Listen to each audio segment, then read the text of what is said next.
Mayor, dear friends, guests, may I begin by recognising the first occupants of this space and to pay tribute to their continuing connection and to the contribution they will make in the future, and honour and respect their elders present and past. And if you would forgive me, beginning with our own ancient language, which would have been the language of some of the people who came here in the 19th century. Aware is Gwni Corhe to Firkin Ohasaram Ven Charlie Venu Subiaco, Conan Seher un Eva Quivna Coinshaw Anocto.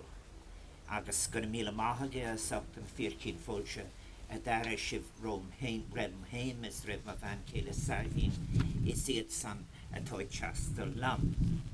Continuing in the other language, English, may I thank you, Mayor, and thank all your dear friends for the warm welcome that you have given to Sabina and I and those travelling with me today. I'm very, very pleased to have been offered the invitation as President of Ireland to come and unveil a beautiful, poignant and profound artwork within your community. I take the opportunity of paying tribute indeed to the wonderful public art I have seen since Sabina and I arrived just a few days ago. This particular tribute is a great and generous tribute to Irish people at home and abroad. You have made that tribute, I think, recalling a very significant event, the Great Famine, and we very, very much appreciate it. I want to pay tribute to the City of Subiaco Council and indeed to yourself, Madam Mayor, for this generous support of this memorial, which is such a fitting home, has had such a fitting home in the community of Subiaco, which, as you have said, is so closely associated since the end of the 19th century with the Irish people. I join with you in congratulating Fred Ray and all the members of the Western Australia Irish Famine Commemoration Committee for their vision and their unstinting resolve in bringing this project to fruition. There are so many people who will have assisted them, but your collective efforts and generosity have delivered a remarkable memorial in a remarkable location, and I have no doubt whatsoever that it will become an iconic landmark for Perth and its Irish community and your visitors. I want to pay tribute to the sculptors, Joan Walsh-Smith and Charles Smith, who are artists that are very well known not only in Western Australia but internationally, originally from Waterford. You have accomplished a most beautiful and moving depiction of the sense of desolation and that unfolded following the significant events that were the Great Irish Famine of 1845 to 1850. The image itself, I say this and I want to convey my very best wishes to the sculptors. The image of a mother bent low by the crushing loss of her children, a people hollowed out by starvation and forced exile, keening from the Irish word for weeping, so clearly and sensitively presented, is a metaphor perhaps for the collective trauma that the famine undoubtedly was for the Irish people, and the long shadow that it cast on successive generations scattered throughout the globe. The work also brings to mind the perhaps unresolved feelings of loss. The Irish word is for exile is joríocht, loss, grief, anger, and even guilt on occasion, as is evidence in the Irish writing that followed, of the survivors in Ireland, of those who fled, and indeed all of their descendants, including some of those who are here with us today. We in Ireland, with the Neharan, have struggled at times to come to terms with this seismic event in our history. But over recent years, scholars and historians have combined a more complete exposition of the factors that contributed to the great calamity that was the Great Irish Famine. A calamity that led to so many deaths and so many dislocation, the scattering of the Irish in an involuntary sense across oceans. The famine was never merely an accident of nature, of course, nor can it be explained as merely some kind of historical mistake or even a series of mistakes. It certainly was not providence, as was claimed by some at the time. It occurred within the philosophical biases of empire of the time and in an embedded atmosphere of conquest and conflict. It was allowed to unfold so as to be consistent with the prevailing mindset of economic theory of the time, of land ownership, an emerging desire to intensify agricultural production, a tendency that may have had its origin indeed in the clearances in the British Isles. These were the structural features which created the social vulnerability that was and remains famine. Dependency on a single source of food is obvious, but other factors also come into play. The Ireland of 1841 had a population of over 8 million people, but land ownership was largely concentrated in the hands of perhaps 8 to 10,000 landholders. Below them, 45% of the landholdings were under 5 acres, and in the western part of the country, the areas that would be most severely hit by famine, 75%, 3 out of 4 people of those who scratched a living from the land lived on holdings where they had them, insecure, and even if they were secure, with a valuation of less than £4. So thus most of the population lived a precarious existence with little reserve or resilience against what was to come. The Act of Union itself had forced Ireland's industrial and commercial structure to slip into decay. Indeed, in the Industrial Revolution of Great Britain, perceived at the time as an inevitable progress, was something that was to be forced ahead.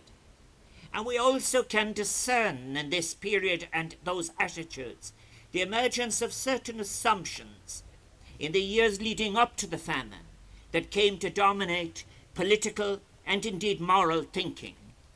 The new citizen of the post-industrial revolution was to be thrifty, industrious, and motivated primarily by individual welfare, characteristics that were very different from those assumed to have been the characteristics of the Irish tenant or smallholder or labourer. And thus, in the throes of the famine, it was concluded that the giving of relief directly to those dying would constitute a moral hazard. It was important in the minds of those administrators and politicians who took decisions, who sought to respond to the famine, that they continue the project of moral reform, even as the death toll soared.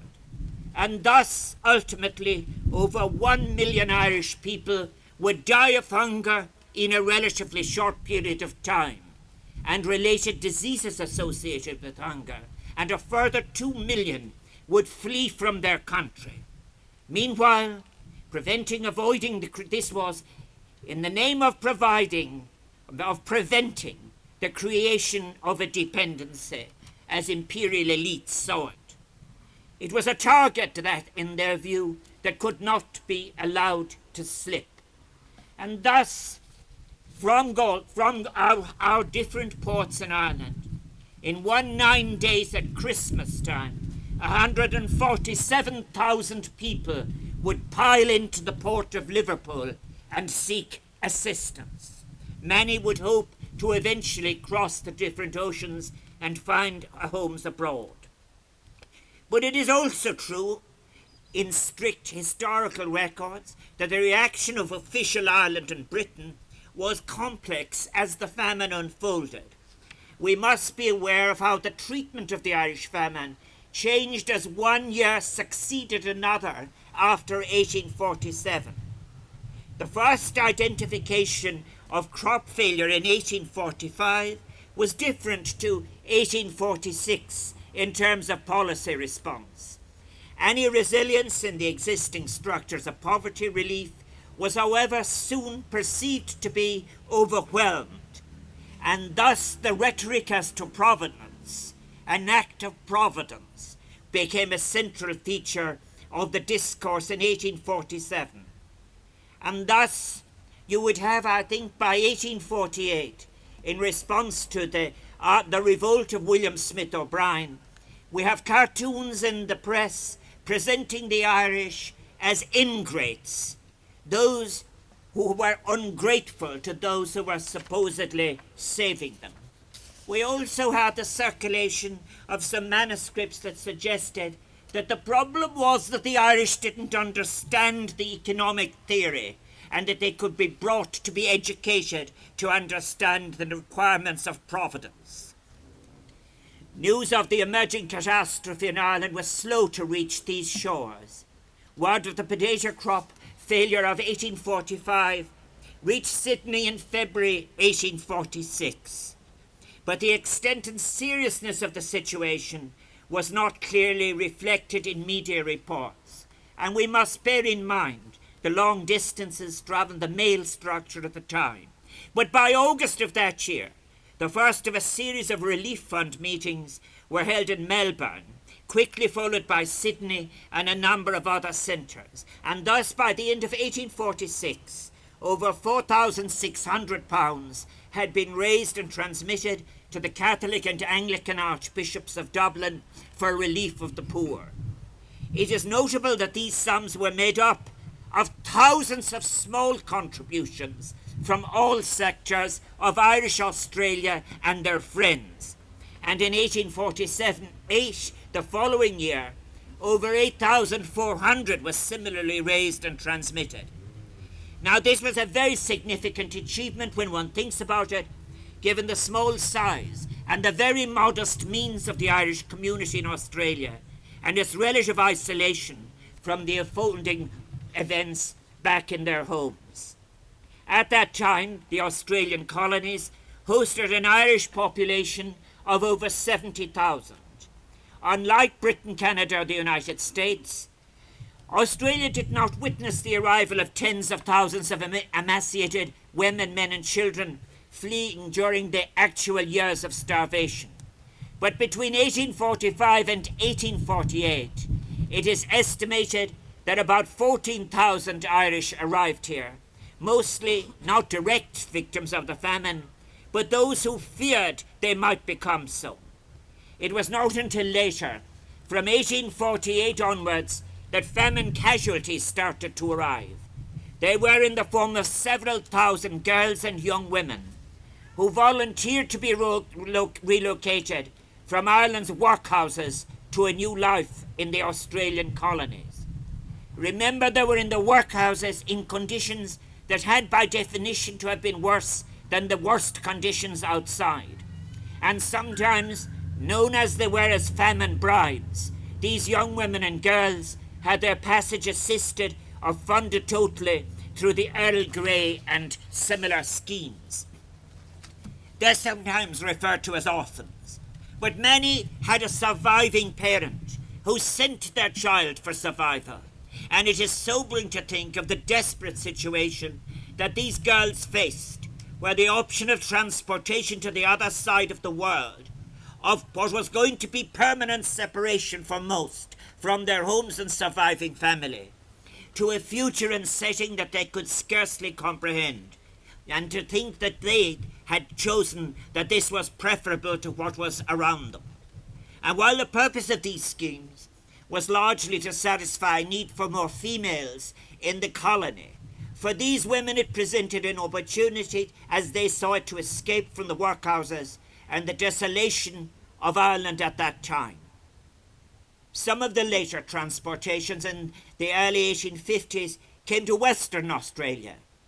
In 1853, Elizabeth Carberry from Galway came to the Swan River colony on the ship the Palestine with her sister Mary and other young women from the Mount Bellew workhouse, which is in County Galway in the west of Ireland. Limerick woman Bridget Mulqueen arrived in the same year on the Travancore, and it is heartening to hear from me, I must say, as President of Ireland, I thank them, that the communities in which they settled, in Dardanup and Bunbury, have been remembering them, their lives and the contribution that they would go on to make. following their traumatic departure from Ireland and arrival in Western Australia. I understand that memorial services were held for both women earlier this year, with the assistance indeed of Fred Ray and the Western Australia Irish Famine Commemoration Committee. Remembering these women, their lives and their legacy is important. Indeed, recognising the full profile of the experience of our people is necessary if we are to learn, to understand, even to forgive. Indeed, it is important too for us in Ireland that we in contemporary Ireland ask ourselves regularly the testing moral question. Can we of Irish extraction, borrowing from our own history, when faced as we are today with the largest number of displaced people on the planet since the Second World War, what is to be our response? Is the plight of those risking everything today to cross continents and seas in search of refuge or a better life so different from the choices that faced our own people to which I've been making reference? Today we have the capacity, globally, also to anticipate and prevent the threat of famine. We have the capacity to take measures to avoid it. And yet we have almost a billion people living in conditions of extreme but avoidable hunger. The moral principle, dear friends, remains the same. We ask ourselves the question, must we adjust our populations of this planet to an abstracted economic ideology, be it laissez-faire or neoliberalism, be it extreme statism, be it some form of fiscal adjustment? Or should we rather use the best of our reason, our intellects, to craft economic and social models that can anticipate the needs and care for the peoples who share this fragile planet, and make an appropriate, agreed moral response? Dear friends, captivating art, such as this magnificent sculpture, Higgins, should serve to remind us of these questions. This wonderful piece of art challenges us to remember and reflect. The artist's concept in designing it should also represent and highlight the resilience of the Irish people, and by extension those who share their experience of the human condition. In their words, hope is not extinguished. It never is, because the human spirit always soars over adversity in the end. The lives of Elizabeth Carberry and Bridget Mulqueen are a testament to the fact that people can and do emerge from the most horrendous situations, can lead good lives and make valuable contributions in their changed surroundings, their new societies. And our history tells us that from the depths of despair and devastation, positive consequences can emerge. The most notable, perhaps, is the contribution that many in the Irish diaspora made to the societies they helped shape in so many places around the world. Their shared story, wherever they landed, be it in Liverpool, in Birmingham or Boston, in Sydney or in Subiaco, was a common striving for a better life. Many had drawn from the experience of the famine, the importance of education. They had pressed for the creation of a fairer society in their new homes, a more prosperous and secure future for what they saw were the coming generations. In many, it imbued a concern for their fellow citizens. This passion is still evident today in so many Irish communities around the world that are dealing with our diaspora, including here in Perth, where the work of organisations like the Claddagh Association is so vital in supporting those members of the Irish community facing times of distress and difficulty. On Gartha Moor, the Great Famine is the source of so much of the Irish diaspora and was a catalyst for further immigration that continues right up to the present time. Today, Ireland and Australia are replete with opportunity and promise for our upcoming generations. And they have been, our people have been made welcome in the very different context of the terrible post-famine years. Those who arrived in their new destinations often found their Irishness led to marginalisation, of stereotypical presentation of their cultural status as inferior, be it in terms of their language or behaviour. It is from such experience that many overcame such prejudice to make outstanding contribution in their new homelands, and they did not forget their homeland or the challenges that were left for those who had been left behind. They assisted their relatives, sometimes providing funds for the passage to follow them, sometimes simply to assist those who stayed at home with remittances sent from abroad. Those immigrants' remittances not only helped other relatives to follow, they paid shop debts, they built churches, and for many of those who survived, they were a vital source of money for the purchase of food and clothes and the payment of the rent. The famine diaspora was also vital to Ireland's successive struggles to break from the shackles of empire and to forge its own future, something we have been celebrating.